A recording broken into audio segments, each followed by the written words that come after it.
I'm Domenico Bottalico for Cultura Pop Italy. Thank you, sir, Hey, for your nice to time. meet you. Thank Nice you. to meet you. Let's go back to the end of season 2. Din Djarin took off his helmet and revealed itself to Grogu.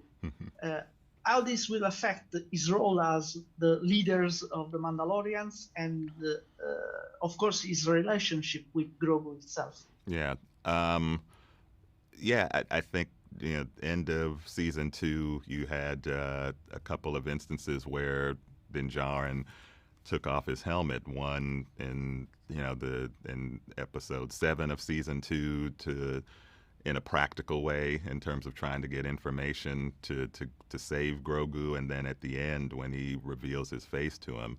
And so I think from the time we've met Mando, this idea of the helmet and keeping it on and not revealing one's face to somebody else has been a big part of his belief structure.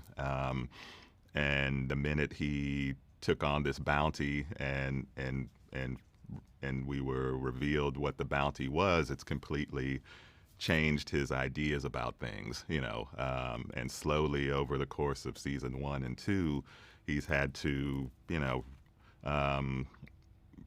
think about, reconcile those ideas, both as it relates to Grogu, but then also with the other Mandalorians that he's come across, particularly Bo-Katan. And so, as we get into season 3, it's a culmination of all that storytelling. And I think for Din Djarin personally, it's put him in a place where he has to, come to terms with that. I guess try to find redemption for that, and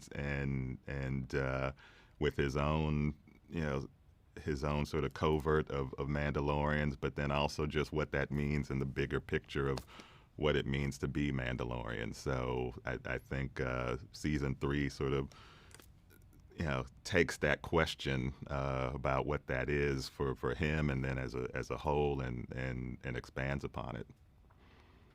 The second and last question is, the first 2 seasons were heavily influenced by Kurosawa and Sergio Leone.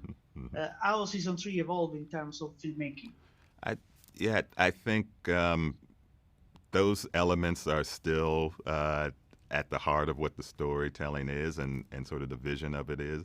I think I'd throw in Lone Wolf and Cub as well, because of course. And so I think that those still have kind of overhanging influence. But I think the biggest difference between this season and the previous seasons is that I feel like we are telling one complete story with season 3 in a way that's more serialized than the first couple seasons, particularly the first season where every episode was self-contained, and even though that there was a larger story being told, it was told within these contained episodic blocks. So I think this season feels more like one story being told in 8 parts.